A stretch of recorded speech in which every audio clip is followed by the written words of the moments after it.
हाँ तो बच्चों, आज हम पढ़ेंगे कक्षा 11 में केमिस्ट्री में 4th चैप्टर रासायनिक आबंधन तथा आणविक संरचना।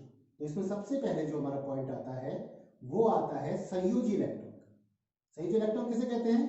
किसी परमाणु के वाह्यतम कोश में उपस्थित इलेक्ट्रॉनों को संयोजी इलेक्ट्रॉन कहा जाता है। जैसे हाइड्रोजन का है एक इलेक्ट्रॉन वाह्यतम कोश में, क्योंकि हाइड्रोजन का परमाणु क्रमांक 1 होता है तो उसके वाह्यतम कोश में भी एक इलेक्ट्रॉन है। उसी प्रकार हीलियम का 2 है। ऐसे उसके बाद आता है लिथियम, लिथियम का 2 1 करके, तो वाह्यतम कोश में जो 2 आएगा वो 2 इलेक्ट्रॉन आएगा। इस पे जो ये बनाया गया है पॉइंट, ये जो है लुईस संरचना है, जिसपे डॉट से दिखाया गया है हाइड्रोजन को और हीलियम के बाहर 2 इलेक्ट्रॉन। उसी प्रकार लिथियम में 1 आ जाएगा पुनः, क्योंकि लिथियम का जो होता है 3 होता है परमाणु क्रमांक, 2 और 1 करके आएगा। तो वो वाह्यतम कोश में जितने भी इलेक्ट्रॉन होंगे वो संयोजी इलेक्ट्रॉन, उन्हें संयोजी इलेक्ट्रॉन कहा जाता है। तो ये संयोजी इलेक्ट्रॉन होते क्या हैं? ये संयोग करते हैं, ये अपना जो है संयोग करके अपना स्थायी इलेक्ट्रॉनिक विन्यास प्राप्त करते हैं किसी भी परमाणु को। जैसे स्थायी इलेक्ट्रॉनिक विन्यास किससे प्राप्त करेंगे? जितनी भी अक्रिय गैसें हैं, जैसे अक्रिय गैसें होती हैं हीलियम, नियॉन, आर्गन, क्रिप्टन, जेनन, रेडन, ये सब जो क्या है, ये स्थायी इलेक्ट्रॉनिक विन्यास व्यक्त करती हैं, प्रदर्शित करती हैं। जैसे हीलियम का 2 हो गया तो ये भी स्थायी माना जाता है। हीलियम को छोड़कर जितने भी हैं नियॉन, आर्गन, क्रिप्टन, जेनन, रेडन, इन सब के वाह्यतम कोश में 8 इलेक्ट्रॉन पाए जाते हैं। नियॉन का होता है परमाणु क्रमांक 10, 2 और 8। आर्गन का है 18, 2 8 8 8 है बाहरी कोश में। क्रिप्टन का 36, 2 8 18 8।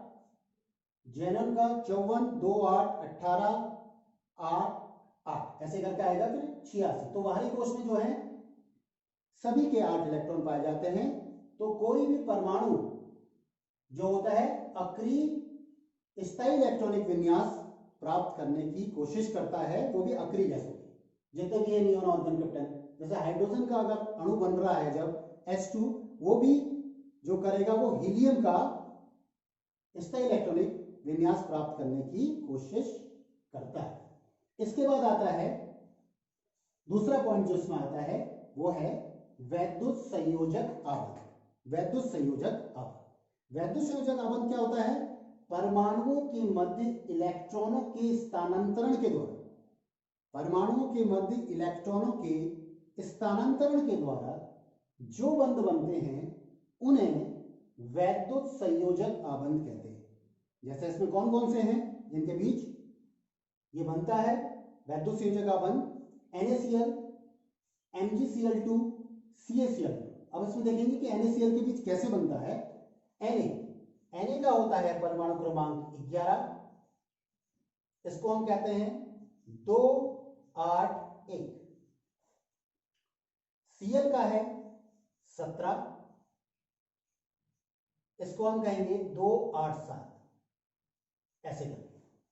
अब क्या होगा कि दोनों जब ये पूरा बनेगा NaCl यौगिक बनेगा, तो उसमें हमें देखना है कि स्थानांतरण कहां से होगा।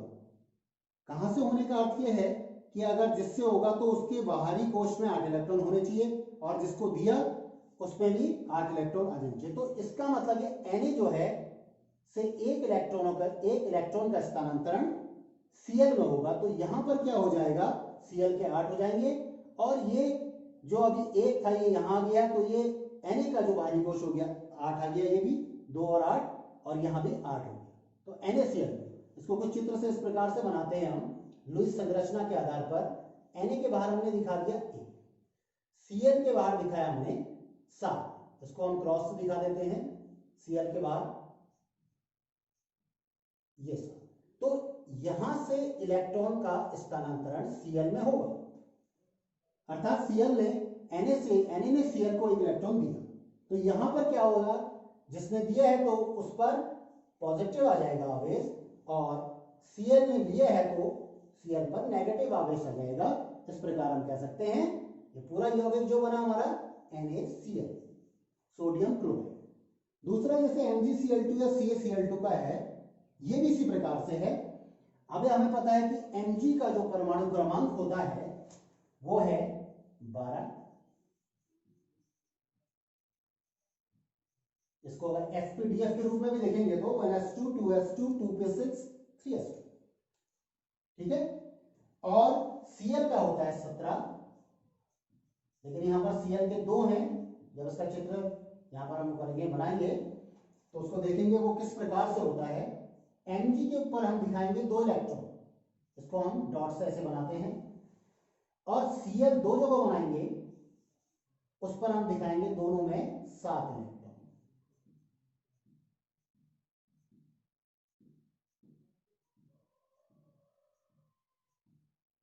तो क्या हो गया, एक इलेक्ट्रॉन का स्थानांतरण यहां हो जाएगा, एक इलेक्ट्रॉन का स्थानांतरण यहां हो जाएगा। अर्थात Mg से जो टोटल इलेक्ट्रॉनों का स्थानांतरण हुआ वो 2 हुआ है, तो यहां पर हो जाएगा 2 इलेक्ट्रॉन का स्थानांतरण, तो Mg के ऊपर 2 पॉजिटिव आ जाएगा।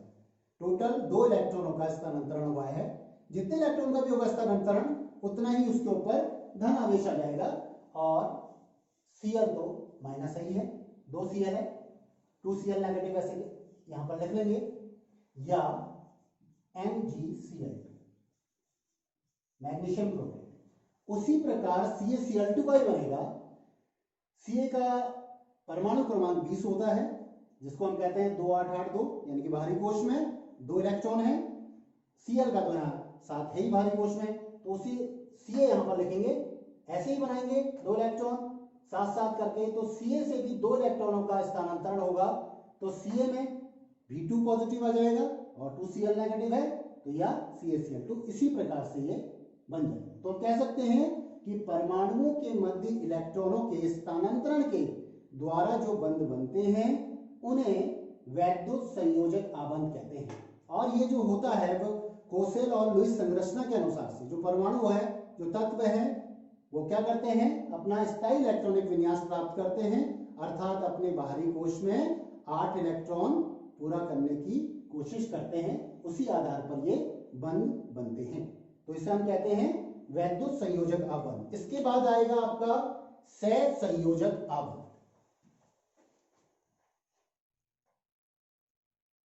अब आता है इसमें सहसंयोजक आबंध। तो सहसंयोजक आबंध होता क्या है कि परमाणुओं के मध्य इलेक्ट्रॉनों की बराबर की साझेदारी द्वारा जो बंध बनते हैं उन्हें सहसंयोजक आबंध कहते हैं। तो यहां पर हम क्या देख रहे हैं कि साझेदारी जो होती है वो इक्वल की होनी चाहिए, बराबर की होनी चाहिए।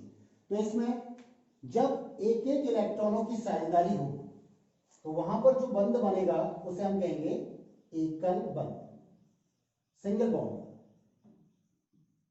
दो दो इलेक्ट्रॉनों की साझेदारी द्वारा द्विबंध बनता है, और यदि तीन तीन इलेक्ट्रॉनों की साझेदारी होगी तो वहां पर त्रिबंध बनता है। तो एकल बंध, द्विबंध और त्रिबंध। अब हम देखते हैं इनके एग्जाम्पल।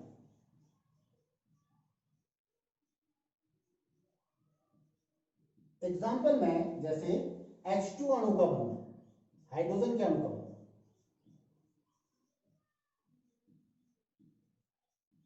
हाइड्रोजन के अणु का बनना। तो यहां पर क्या होगा, जैसे हाइड्रोजन है, हमने ये बताया कि हाइड्रोजन के बाहरी कोश में एक इलेक्ट्रॉन है। दूसरा हाइड्रोजन के लिए हमने H+ करके इसमें, इसके बाहरी कोश में भी सेम एक इलेक्ट्रॉन। तो जब ये साझा करते हैं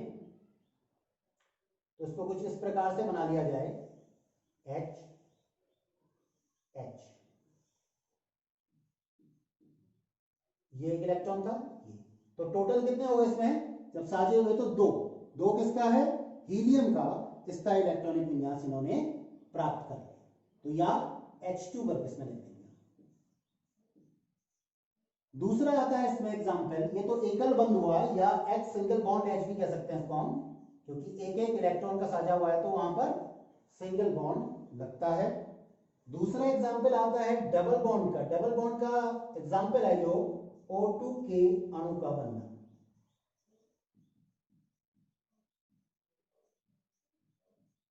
O2 के अणु का बनना, यहां पर उसी प्रकार से हम देखेंगे O का परमाणु क्रमांक होता है 8 बाहरी कोश में, 6 इलेक्ट्रॉन।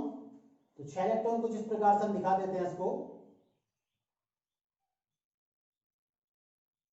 प्लस O करके इसके भारी कोश में भी हम 6 इलेक्ट्रॉन दिखाएंगे। जब ये साझा करते हैं तो साझा कितने का होगा? 2 का साझा होगा। यहां पर वो लिखा है, तो ये टोटल 1 2 3 4 5 6 7, तो यहां पर 2 2 का साझा हो जाएगा। बाकी 6 इलेक्ट्रॉन जो हैं वो बाहर आ जाएंगे, 4 बाहर आ जाएंगे यहां से, और इस वाले उसमें भी 4 बाहर आ जाएंगे। तो साझा होगा, टोटल देखेंगे हम तो ये 8 हो रहे हैं, 1 2 3 4, और यहां अंदर 4, यानी कि 2 2 का साझा हुआ है। जैसे हम कह सकते हैं O डबल बॉन्ड O या O2, ऐसे करके इसको बनाना है। तो यहां पर सिंगल बॉन्ड का भी हो गया हाइड्रोजन वाला, और डबल बॉन्ड का भी ऑक्सीजन वाला हो गया है। नंबर 3 जो इसमें आता है ट्रिपल बॉन्ड का N2 के अणु का बनना, अर्थात नाइट्रोजन के अणु का बनना। हमें पता है कि नाइट्रोजन का परमाणु क्रमांक है 7, तो बाहरी कोश में कितने इलेक्ट्रॉन होते हैं? नाइट्रोजन के 5, तो उसे चाहिए 3, तो साझा कितने का होगा? 3 का साझा होगा। तो नाइट्रोजन को भी कुछ इस प्रकार से हम दिखाएंगे, 5 5, नाइट्रोजन के बाहरी कोश में 5 इलेक्ट्रॉन। अब इसे कुछ इस प्रकार से साझे वाले में दिखाएंगे हम, 1 2 3 अंदर दिखा देंगे, बाकी रहे बाहर 2, इस वाले सर्कल में और इस वाले सर्कल में भी 2 रहे। टोटल हो गए 3 3 6 और 2 8, 3 3 6 और 2 8, टोटल 8 हो गए हैं। तो साझा कितने का हुआ है? यहाँ पर वो 3 इलेक्ट्रॉन का हुआ है, या N ट्रिपल बॉन्ड N या N2। तो सिंगल बॉन्ड, डबल बॉन्ड और ट्रिपल बॉन्ड के हमने यहाँ पर 3 एग्जाम्पल पढ़े। सिंगल बॉन्ड का है एक एक इलेक्ट्रॉन का जहां साझा हुआ है वह H2 के अणु का बनना है, एक एक इलेक्ट्रॉन का। 2 2 इलेक्ट्रॉन के साझा वाले में O2 के अणु का बनना, और 3 3 इलेक्ट्रॉन वाला जो है वो N2 के अणु का बनना।